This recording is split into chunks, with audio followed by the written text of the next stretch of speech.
অনেক সময় আমরা ওষুধ খাই। ওষুধ কিরকম খাই?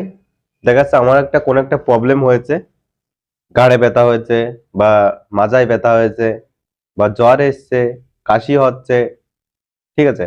এরকম ধরে ১ সপ্তাহ ২ সপ্তাহ ধরে হয়ে আছে। কিন্তু আমি কি করছি? আমি ওষুধ ঠিকই খাচ্ছি কিন্তু ডাক্তারের কাছে যাচ্ছি না।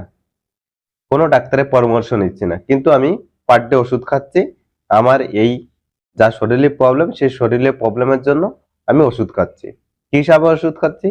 আমি ফার্মেসিতে যাচ্ছি, যে ওষুধের ফার্মেসি আছে যেখানে ওষুধ বিক্রি হয়, সেখানে যাচ্ছি। সেই ওষুধের ফার্মেসির লোকের কাছে বলছি যে, "আমাকে এই ওষুধ দিন।" উনি সেই ওষুধ দিয়ে যাচ্ছে। আর সেই ওষুধ নিয়ে এসে আমি কন্টিনিউ খেয়ে যাচ্ছি। তো এই যে সমস্যা, তো এই সমস্যাটা আমাদের রোগকে কিন্তু আরো বাড়িয়ে তুলছে। কেন বাড়িয়ে তুলছে? দেখুন, একটা রোগ বিভিন্ন শরীরের বিভিন্ন রকমের প্রবলেম থেকে হতে পারে। ঠিক আছে? এবারে কি সমস্যার জন্য সেই সমস্যাটা হয়েছে? একটা সমস্যা থেকে বিভিন্ন রকমের সমস্যা তৈরি হতে পারে শরীরের মধ্যে। তো আমার যে ঠান্ডাটা লেগেছে, কিসের জন্য লেগেছে? বা আমার যে ব্যথাটা হয়েছে মাজায়, সেটা কিসের জন্য হলো? বা আমার ঘাড়ে ব্যথা হয়েছে, সেটা কিসের জন্য হলো? হয়তো এটা আমরা অনেকে জানার চেষ্টা করি না বা ডাক্তারের কাছে গিয়ে পরামর্শ নেওয়ার চেষ্টা করি না। আমরা কি করি? গিয়ে ঘাড়ে ব্যথার একটা বড়ি কিনে নিই, খেয়ে ঘাড়ে একটু ঠিক হলো, আবার সেটা ২ দিন বন্ধ থাকলো, যে ঠিক হয়ে গেছে, আর কিছু না। কিন্তু ২ দিন পরে দেখা যাচ্ছে সেই জিনিসটা আবার হচ্ছে। তো এইসব জিনিস কি হয়? আমাদের রোগকে আরো বাড়িয়ে তোলে। আমরা যদি ডাক্তারের পরামর্শ মতন ওষুধ খাই, ঠিক আছে? দেখা যাচ্ছে একটা ব্যথা-বুতো হতেই পারে শরীরে বা একটা প্রবলেম হতেই পারে। তার জন্য নিজে বুদ্ধি খাটানো বা নিজে মাতুব্বরি করা একদম ঠিক না। কারণ ওষুধ এমনই একটা জিনিস যেটা মানুষের জীবনকে বাঁচাতে পারে, আবার মানুষের জীবনকে মারতেও পারে।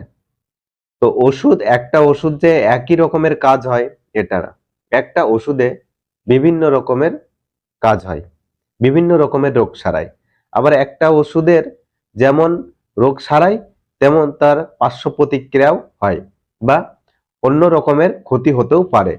ওষুধের গায়ে সব লিখা অবশ্য থাকে, কিন্তু আমরা যারা লেখাপড়া কম জানি বা বুঝতে পারি না যে এই ওষুধটা খেলে আমাদের এই রোগ ঠিক হওয়া ছাড়া আর কি রোগ ঠিক হতে পারে বা আর কি রোগ না ঠিক হতে পারে, বা এর এই ওষুধ বেশি খেলে বা এই ওষুধের পরিমাণ ছাড়া না খেলে কি সমস্যা আমাদের হতে পারে, এই ওষুধের কোর্সটা কতদিনের, এইসব কিন্তু আমরা অনেকেই জানি না।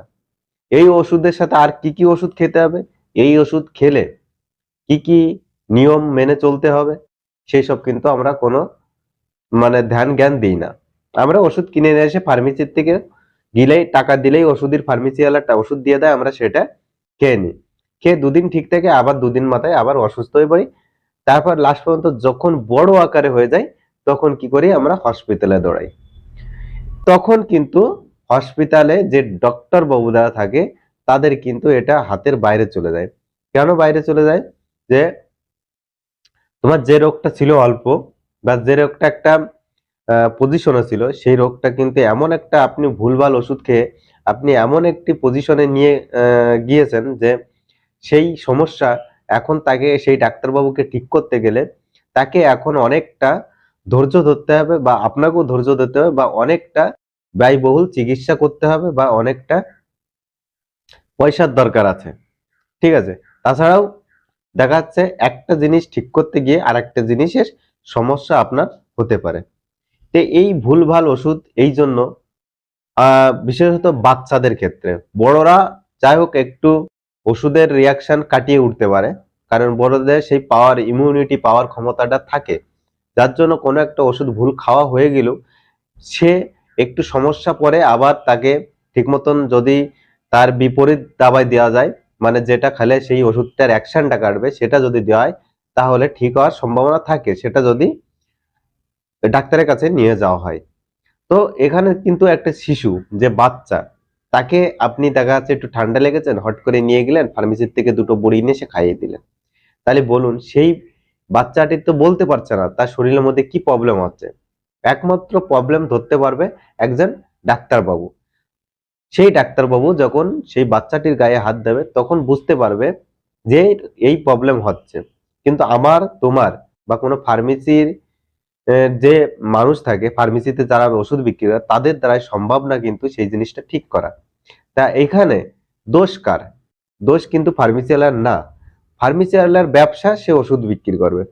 এবার কিন্তু তোমার বোঝা উচিত যে তুমি সেই জায়গাতে ওষুধটা কিনে খাবে কিনা। ঠিক আছে? তুমি যদি নিজের বুদ্ধি থেকে না করো তাহলে সে ফার্মেসিওয়ালা তোমাকে বুদ্ধি দেবে না যে তুমি আমার কাছ থেকে ওষুধ কিনে খেও না, কারণ তার তো সেটা ব্যবসা। সে ওষুধ বিক্রি করলেও তার দুটো টাকা হবে। তোমাকে নিজের বুঝতে হবে যে আমি এরকম ধরনের কাজ করার আগে আগে আমাকে ডাক্তারের কাছে গিয়ে পরামর্শ নিতে হবে। তো এই ভিডিওটা ভালো লাগলে অবশ্যই লাইক শেয়ার করে দেবে, আর প্রত্যেকটা মানুষের কাছে পৌঁছে দেবে যাতে এরকম কাজ বা এরকম ভুল যাতে কেউ না করে।